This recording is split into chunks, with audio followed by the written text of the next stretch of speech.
ኃይለኛ የሚባል ጸሎት የለም። ይጸልያል፣ ኃይለኛው እግዚአብሔር ይንቀሳቀሳል። የሚጸልይ ሰው ምን እያለ መሰለህ? እማይጸልይ ሰውስ እችላለሁ ነው። የሚጸልይ ሰውስ አልችልም ና ነው። እምትችለውን አትለምንም። የምትችል ከሆነ እኮ አትለምነውም፣ ዝም ብለው ነው የምትሄደው። እማትችል ከሆነስ ልምምጥህ ብዛቱ፣ አረዛዘሙ ቸርች ጸሎት ላይ እኔ እኮ ጌታ ሆይ ማን እንደሆንኩ ብታውቅ አላረግም ያልክ ቀን ሰልሰው ነው የምትሆነው። በግረኛ እያለ ሲል ትዝ ይልሃል እንዳስገደልክ ትላለህ። ከወንበር ላይ ትወርዳለህ። እኔ ራሴ ረስቼዋለሁ። እግዚአብሔር ከተወው ብራዘር ከሰይጣን ጋር ተስማምተህ የዛሬ 10 ዓመት የሰራውን እያስታወስክ አትምዘዝ። የሌለ ነገር የኢየሱስ እንዲህ እዛው ድክምክም ብለህ እግሩ ስር መውደቅ ነው በአንተ እያልክ አንተ ሌላ አልፈልግም። አንተ ሆነ የምታዋጣኝ። አንዳንዴ የጸለያችሁ ሰሞኑን ለብቻችሁ መሆን ያምራችሁ እንዳያምራችሁ ከጸጋ እንዳትወጡ። ኧረ እኔ እችላለሁ ጸልዬው አትወጣውም። ጸሎት መውጫ አይደለም። ጸሎት አውጪውን እግዚአብሔርን ማንቀሳቀሻ ነው፣ መለማመጫው ነው ጸሎት። ስለ መልከ ጼዴቅ በተጻፉ 3 ቁጥሮች ላይ አንደኛ ንጉሥ ነው፣ ሁለተኛ ካህን ነው፣ ቀጥሎ የበላይ ነው፣ መራቂ ነው፣ ባራኪ ነው። እና የባረከው ደግሞ አንድ ኦርዲነሪ የሆነ ግለሰብ አይደለም፣ ርዕሰ አበው የነበረውን የአባቶች ሁሉ ቀዳሚ የነበረውን የሚቀጥለው የሚጠራው ሌዊን በሉት የሌዊ አባት ያዕቆብንም በሉት ያንን ላይኔጅ ሁሉ እንደ ሶርስ አድርጎ እግዚአብሔር የተጠቀመው አብርሃም ራሱ ዝቅ ብሎ በመልከ ጼዴቅ ተመርቋል፣ ተባርኳል። ሁልጊዜ ታላቅ ታናሽን ይባርክ ነበር እና ከአብርሃም የላቀ ነው። ቀጥሎ ደግሞ ከሌዋውያንም ደግሞ እጅግ የላቀ ነውና አሁን ይሄ ሰውዬ ይሄ መልከ ጼዴቅ የተባለው ሰው ማለት ነው እንግዲህ ሰው ነው። ሰው አድርገውን ያቀረበው እንትና ነው ለማለት በጣም የሚያስጨንቅ አይነት ሰው ነው። መልከ ጼዴቅ ማለት ብሎ ዲፋይን ለማድረግ በጣም የሚያስጨንቅ ነው። አሁን ግን አንዳንዶች ግን ለምሳሌ አሁን አንዳንዶች ምን ይሉታል? ይሄን መልከ ጼዴቅን የከነዓናውያን ንጉሥ ነበር ይሉታል።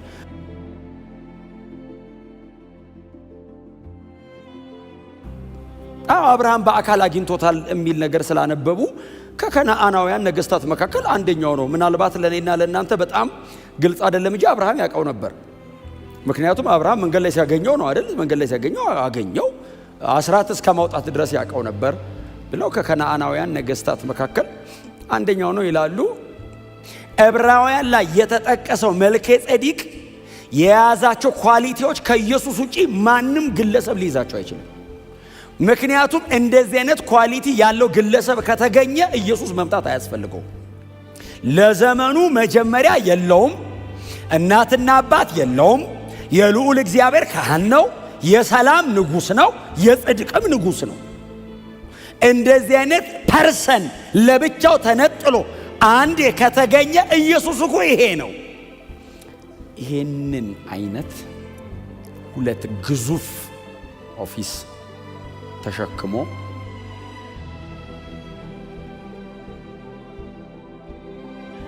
የመጣው ጌታችን መድኃኒታችን ኢየሱስ ክርስቶስ ብቻ ነው። ኢየሱስ ይልቃል። በምኑ ይልቃል? በሥራው ይልቃል፣ በአገዛዙ ይልቃል። በአገልግሎት ኤክሰለንስ ኢየሱስን የሚመስል የለም፣ አልነበረም፣ አይኖርምም። በዘላለም ውስጥ ብቸኛ ነው። የለም ኤክሰለንሱ የፐርፌክሽን ሌቭሉ ኢን አብሶሉት ሴንስ ነው። ስህተት አልባ ነው፣ እንከን የለውም። የእግዚአብሔር አብን ጽድቅ የሚመጥን አባቱ አይቶት ትሻላለህ አይደለም ያለው፣ የሚመስልህ የለም ነው ያለው። ኢየሱስ አብን ከጥግ እስከ ጥግ ነው ያረካው።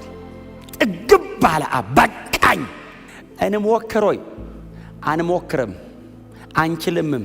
የሌዋውያኑን አንችልም እንኳን ኢየሱስን እኛ እንዴ 11 ሰዓት ጸሎት እኮ 1 ሰዓት እኮ ነው የምንመጣው።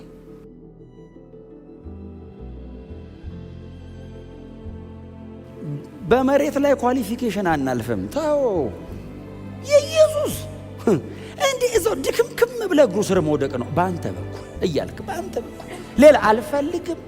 አንተ ሆነ የምታዋጣኝ። አንዳንዴ የጸለያችሁ ሰሞኑን ለብቻችሁ መሆን ያምራችኋል። እንዳያምራችሁ ከጸጋ እንዳትወድቁ። ኧረ እኔ እችላለሁ ጸልዬው አትወጣውም። ጸሎት መውጫ አይደለም። ጸሎት አውጪውን እግዚአብሔርን ማንቀሳቀሻ ነው፣ መለማመጫው ነው ጸሎት። ኃይለኛ የሚባል ጸሎት የለም። ይጸልያል፣ ኃይለኛው እግዚአብሔር ይንቀሳቀሳል። አዎ እንዳትደገፉ። በእውነት እውነቴን ነው የምነግራችሁ። በትጋታችሁ፣ በጥረታችሁ፣ በልፋታችሁ በምናን እንዲሁ ተሳስታችሁ እንዳትደገፉ። ግን ጥረታችሁ፣ ትጋታችሁ፣ ልፋታችሁ፣ መንበርከካችሁ፣ ማጥናታችሁ ግን እግዚአብሔር እንዲሰራ መፈለጋችሁን ግን ያሳያል። አያድንህም እንጂ እግዚአብሔር ግን አንተ ጋር እንዲመጣ ግን እየፈለግከው እንደሆነ ግን ያውቃል።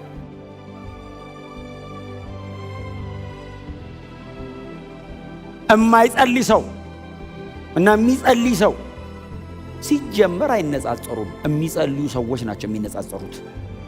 እማይጸልይና የሚጸልይ አሁን ራሱ እንዴት ቀንና ሌሊት በሉት እኮ። የሚጸልይ ሰው እኮ ምን እያለ መሰለህ? እማይጸልይ ሰውስ እችላለሁ ነው፣ የሚጸልይ ሰውስ አልችልም ና ነው። ጸሎት እኮ አለመቻሌን እኮ ማስረዳበት መንገድ ነው። እምትችለውን አትለምንም። የምትችል ከሆነ እኮ አትለምነውም፣ ዝም ብለው ነው የምትሄደው።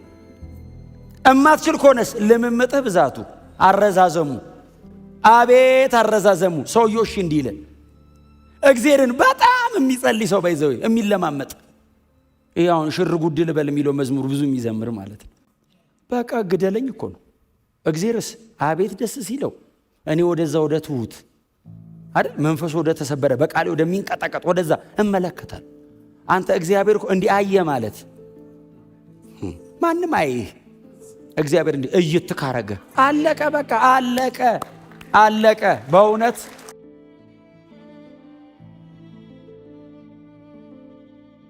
እግዚአብሔር የሚያየው ማንን ነው? ትሁቱን፣ ባዶውን፣ አልችልም የሚል ስለሌለው አይደለም አልችልም የሚለው። በእርግጥ እግዚአብሔር ማን እንደሆነ ስለገባው ነው። አይችሉም እነ ጳውሎስ ቢደረድር ትከሻው ላይ ያለውን ቢደረድር አንድ ሰው ፊቱ አይቆምም። ሰውየው ጉድፍ ነው አለ። ታውቃለህ? ጉድለት ሲል እግዚአብሔር እስከ ዕድሜው እንጥፍጣፊ ሰራበት። እስከ እንጥፍጣፊ ቆሞ እንዳይመስል ሞቶ ነው የሚሰብከው። እየሞተ ስብከት ነው። እየሞተ አሟሟቱ ሁሉ ስብከት ሆነ። ለምን? አልችልም ነዋ፣ አልበቃም ነዋ፣ የለኝም ነዋ። የለውም ወይ? አለው። አልፈልገውም የኔን አለ እና ያንተን ነው የምፈልገው። በእውነት ፕሮፋይል ማደራጀትን የመሰለ ጥሩ ነገር የለም። ቸርች ግን አይጠቅምም። ቸርች ጸሎት ላይ እኔ እኮ ጌታ ሆይ ማን እንደሆንኩ ብታቅ፣ ይሄ እኮ ጸሎት አይደለም። ጸሎትስ አልችልም። ሰው እኮ እየሰማኝ እኮ ላይሆን እንደ ሐና ሊሆን ይችላል።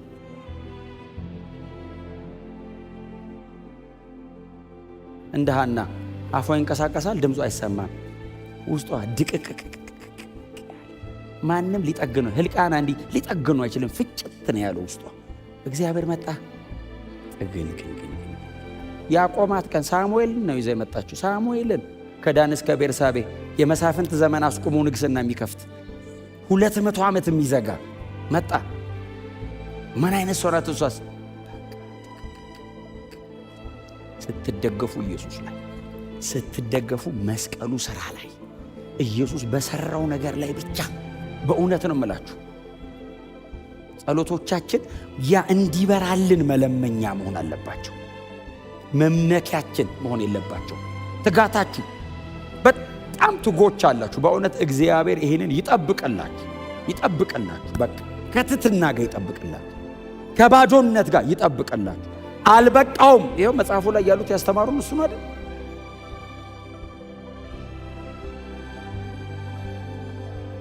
ኢየሱስ መስቀል ላይ የሰራው ሥራ ከሱም በፊት አልነበረም፣ ከሱም በኋላ አይኖርም። ባወራው አይሰለቸኝም። ባወራው ክርስቶስ የመስቀል ሥራው ይሄው ሊደምቅ ነው፣ ሊጎላ ነው። ይሄንን ለማድመቅ ማን ተጠራ? መልከ ጼዴቅ ተጠራ። ማን ነው መልከ ጼዴቅ? ኦርደሩ የተለየ ነው። ካህን ባልተሾመበት ክህነት የሚባል ሥርዓት በሌለበት ሌዊ ገና አብርሃም ጉልበት ውስጥ በነበረበት ዘመን የልዑል እግዚአብሔር ካህን ነው። ሰውዬ ዘለዓለማዊ ክህነት ሪታየር አያረግም፣ አይሰለቸውም፣ አይደክመውም። በቃ ውጣ አይባልም። እሱ ዘላለማዊ ካህን ሆኖ ነው የአሮን ልጆች ከዛ በኋላ ወደ ክህነት የመጡት። ዕብራውያን ምን አይነት ነው ሲሉ ዘላለማዊ ነው። የማህ ልጅ ነው ሲሉ አባትና እናት ነው። ለዘመኑስ መጀመሪያ የለውም መጨረሻም የለውም። እንዳፈልጉት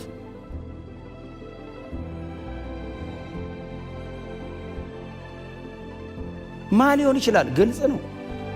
ኑና አዲስ ኪዳን ላይ እዩታ። እኔ ልነግራችሁ የሞከርኩ ያለሁትኝ ኢየሱስ ክርስቶስ ነው እንደዚህ አይነት ክህነት ኦርደር ያለው እያልኩ ነው ይላል የዚህ ደብዳቤ ጸሐፊ። እንደዚህ አይነት ካህን ኢየሱስ ብቻ ነው። ዘላለማዊ ካህን ጌታ ኢየሱስ ክርስቶስ ብቻ ነው። ይሄንን አስመራችሁ ያዙ። ከኢየሱስ ውጪ ዘላለማዊ ካህን የለንም። የትኛውም ካህን እድሜው ሲበቃ ይጀምራል፣ እድሜው ሲያልቅ ያቆማል። እድሜው ሲያረጅ ሪታየር አድርጎ ለልጁ ይሰጣል። አይቻልም። ዘላለማዊ መሆን አይቻልም። ኢየሱስ ዘላለማዊ ነው። ዘላለማዊነቱ በየዓመቱ ለዘላለም የሚገባ አይደለም። አንዴ ነው የገባው፣ ለዘላለም ነው።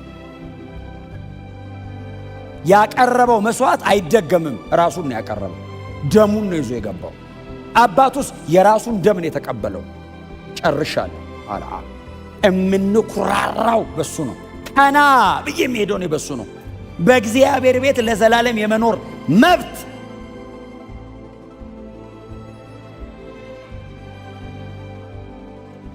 ያገኙት በክርስቶስ ኢየሱስ የመስቀል ሥራ በክህነቱ ነው።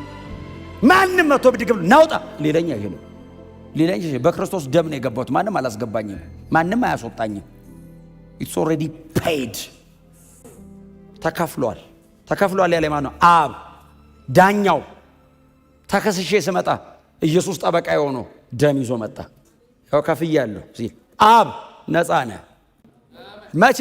ለዘላለም።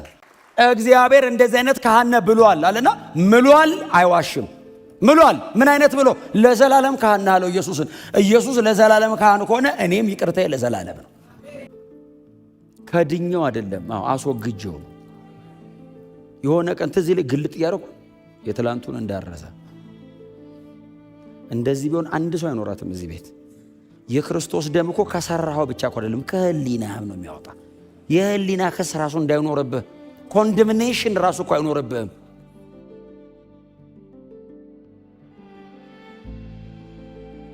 አሁን ሰይጣን እያሯሯጠ አንተ አላቅም ሲል የት ነው የምታቀኝ? ባለፈው እኔ ራሴ ረስቼዋለሁ። እግዚአብሔር ከቶ ብራዘር ከሰይጣን ጋር ተስማምተ የዛሬ 10 ዓመት የሰራውን እያስታወስክ አትምዘዝ። የሌለ ነገር ብቻውን ችሏል። ለዘላለም ካህን ነው። እስቲል ስለኔ በእግዚአብሔር ቀኝ ይታያል። አሁን በዚህ ሰዓት ኢየሱስ ስለኛ ይታያል። አሁን በዚህ ሰዓት አንተ ጽድቄ ብለህ ተጠንቀቀ፣ እንደዚህ ብለህ ተጠንቀቀ፣ ሸፍነ ይዛት መጣ። የምን እርግማን ነው የሰበሰብከው ሲልሃል? የምን እርግማን? በቃ አትችልም። የእግዚአብሔርን ጽድቅ የመጠነው የኢየሱስ ደም ብቻ ነው። አትችልም፣ አንችልም። ይሄንን ማመን አለብህ። ማመን ክርስትናዬ ነው። ማመን አልችልም። የጽድቁን ሥራ የምጀምረው በክርስቶስ ጸድቄ እንጂ ሰርቼ አይደለም የመጣሁት። ጨርሷል ብዬ ገባው። መንፈስ ቅዱስ ውስጥ ገባ፣ ጸጋ ተሰጠኝ፣ ሥራው ይሰራል። ከዛ አላረግም ያልክ ቀን ሰልሰው ነው የምትለው። ጸጋው ነው ማለት ያለበት። እስቲ አሜን በሉ። ደሙ አለ፣ ጸጋው አለ፣ መንፈስ ቅዱስ በእኔ አለ፣ አምላክ ከእኔ ጋር ነው ስትል እና ከኋላ ይገባ ይልሃል። እኔ ልራመድ ይልሃል። እስካሁን የሚገርመን ለዛ ነው ባይዘ እኔ እስካሁን የሚገርመኝ ዝም ብሎ ነው የጠራኝ። የሆነ ቀን አስታውሶኛ ቀን የሚያስታውሰኝ ባይዘ የሰራሁትን በደል አይደለም ከየት እንዳነሳኝ ነው የሚያስታውሰኝ። ትዝ ይልሃል እዛ በግረኛ እያለ ይልሃል እንጂ ሰው ስታስገድል አይለ በግረኛ እያለ ሲል ትዝ ይልሃል እንዳስገደልክ ትላለህ። ከወንበር ላይ ትወርዳለህ። ቦታህን ሲያሳይ ማዕረግን ትጥላለህ። አልፈልግም፣ ይቅርብኝ፣ ከአንተ ጋር ልሙት። አያችሁ፣ በእግዚአብሔር በሆነው ነገር ላይ ፉሊ መደገፍ፣ መውደቅ፣ ዲፐንደብል እግዚአብሔር ላይ ወዳቂ። የዚህ ደብዳቤ የምዕራፍ 7 ቲም ይሄ ነው። የክርስቶስ ክህነት ወደር አልባ ነው። እናንተ የለመዳችሁት ሪቹዋል አለ፣ አው ሩቲን አለ፣ አው የተለመደ ፓተርን አለ፣ አው የሌዊ ኦርደር አለ። ይሄኛው ዩኒክ ነው። የለም የዚህ አይነት አንድ ነው ያለው። እንዳፈልጉ ዘላለም ውስጥ ብቸኛ ነው። ከሌዊ ወገዝ ከይሁዳ መጥቶ አያውቅም። ጦረኛ ነው ይሁዳ። ከፊት ነው የሚሄደው። ንጉሥ ነው የሚመረጠው ከይሁዳ። አው ኪንግሺፑን ከይሁዳ ወሰደው። ክህነቱን ከሌዊ ሊሉስ ኖ የሌዋውያን አይደለም። ክህነቱ ራሱ የመልከ ጼዴቅ ነው። ሌዊ ራሱ ጉልበት ውስጥ ሆኖ አስራት አውጥቷል። ለአንዳንድ መንፈሳዊ እንቆቅልሾቻችን ባይዘው ዲቤት አይደለም መልሱ፣ ጸሎት ነው። ክብሩ ሲመጣ ምንጩን ይነካል፣ ውል ብትን ያደርግልናል። እስቲ አሜን በሉ።